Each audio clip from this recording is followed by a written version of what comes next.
그 인생의 마감할 무렵 하나님은 다시 모세를 부르신 역사를 볼 수가 있습니다.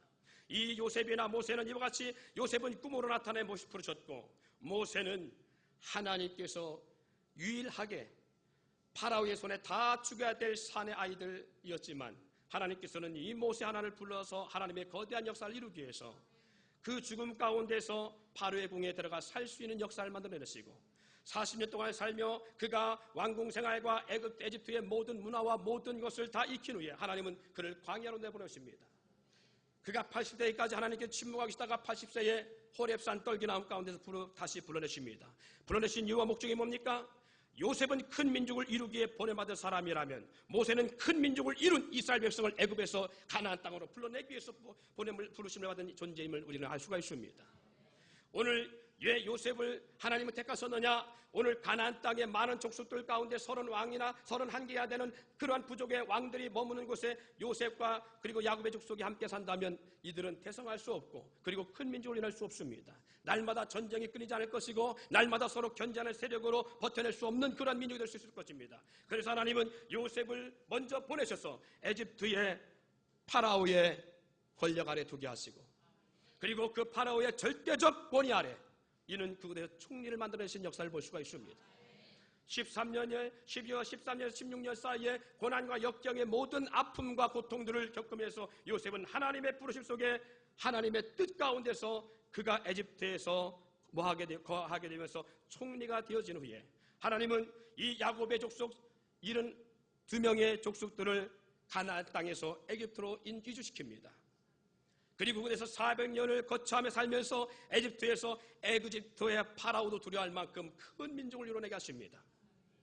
이렇게 하나님께서는 큰 민족, 아브라함이 약속한 큰 민족을 이루기 위해서 종으로 팔려 에집트에 이른 요셉, 노예로 시작된 요셉의 삶의 역사 속에, 하나님의 깊은 간섭과 역사 속에 오늘 하나님은 이 아브라함 때 약속한 열국의 아비요, 큰 민족을 이루었다는 이 역사를 이루기 위해서 요셉을 그렇게 불러내셨습니다.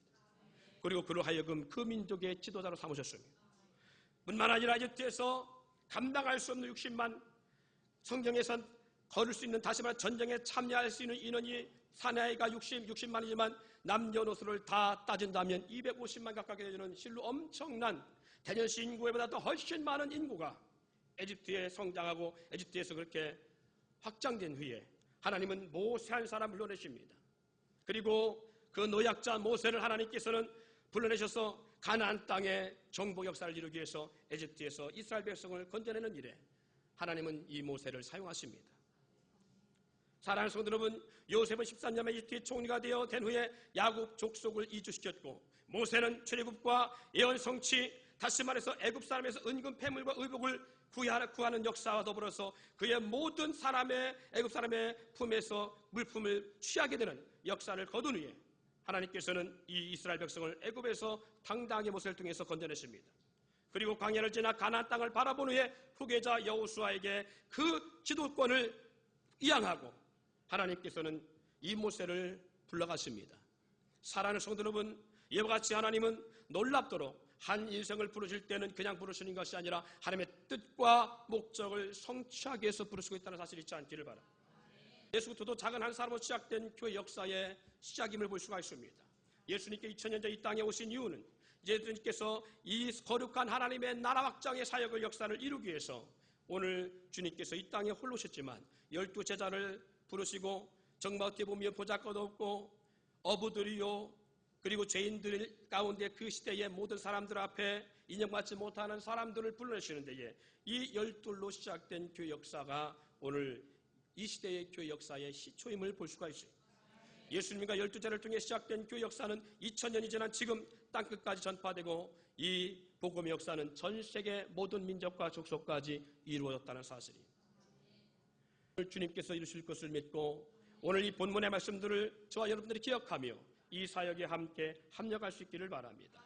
사랑하는 성도 여러분, 주님의 말씀을 따르던 자들이 어린아이 도시락 하나를 통해 오병 역사를 경험하게 되어집니다. 단돈 1,000원은 말 그대로 껌값일 수 있지만 한 사람 한 사람이 모여 1000명을 이루고 약한 세비전 께서들이 마음껏 뜻과 힘을 모으면 강구를 이룰 수 있다라는 말씀과 동일한 말씀이다 그 말이에요.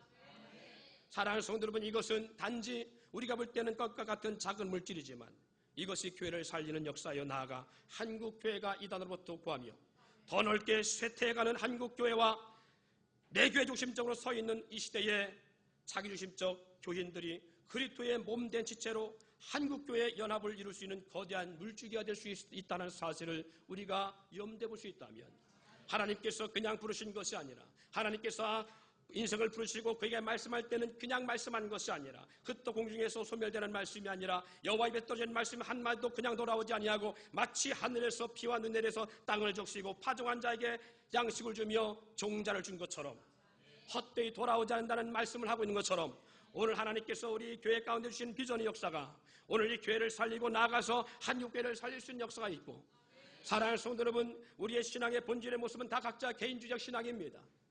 하나님께서 과연 원하시는 신앙이 아니다 그 말이. 서로 연합하고 마음을 같이하여 뜻을 같이하여 힘을 같이하여 합력하여 선을 이루는 것이 하나님의 뜻일진데, 목적이 분명하면 그 목적을 가지고 온 성도가 하나 될 수 있는 그 기초의 모습을 바꿀 수 있다는 사실. 그럴 때에 성도는 마음을 같이하여 이 일에 합력하여 선을 이룰 때에 우리가 잠시 보았던 불란의 시몬처럼 한 사람이면 약할 수 있어요. 그러나 그 한 사람이 하나님의 부르심 속에 시작되어지고 그 사람의 그 주의 역사가 시작의 역사가 10이 되어지고 20이 되어지고 50이 되어지고 100이 되어지고 나가 1000이 되어지면 하나님의 역사는 감당할 수 없이 강력한 능력을 날 수 있다는 사실입니다. 그러기 하나님께서는 아브라함을 부르시고 그의 마음에 감동을 주시고 요셉과 모세를 부르셔서 그 마음에 감동을 주시고 오늘 예수님께서 12제자를 부를 때 그들의 마음에 감동을 주셔서 오늘 주님을 위해서 교회를 위해서 그들이 순교의 길을 마다하지 않는 것처럼 오늘 이 시대 속에 하나님 앞에 부르심을 입은 저와 여러분들이 하나님의 거룩한 뜻의 주역이 되기 위해서 우리 가운데 소망을 주시고 비전을 주시고 마음의 감동과 그리고 하나님 앞에 헌신된 마음을 주신 역사는 아닙니다.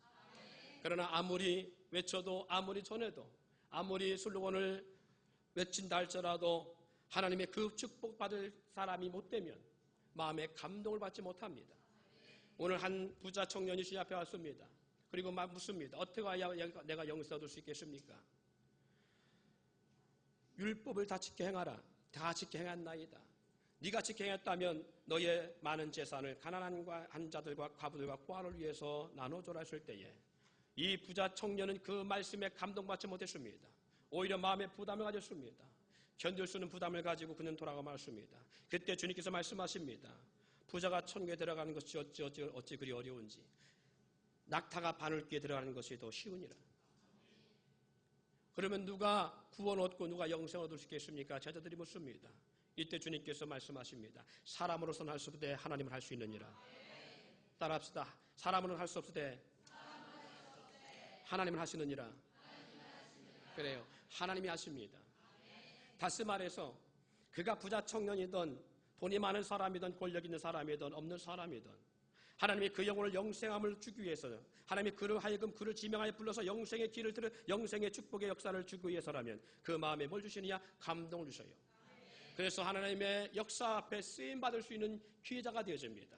그러나 하나님의 뜻이 그에게 없고 그로 하여금 영원한 생명을 부여하고자 하지 않는다면 아무리 외치고 아무리 전해도 마음에 감동을 받지 못합니다.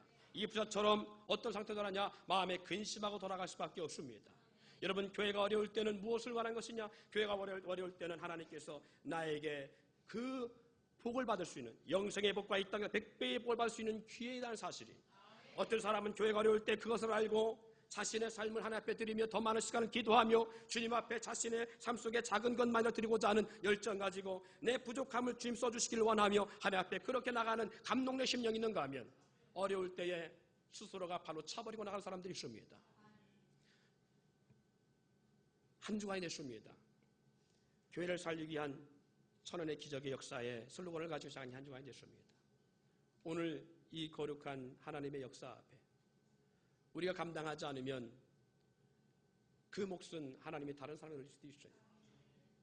그러나 하나님께서 우리 가운데에 소망을 주셨고 우리 가운데 교회를 귀여길 수 있는 역사, 하나님 우리 가운데에 제자들에게 주셨던 축복을 주시고자 한다면 우리 마음에 분명히 감동의 역사를 하고 합력하여 손을 들고자 하는 연합 역사를 이룰 수 있어요. 사람이 할 수 있는 것들이 아닙니다.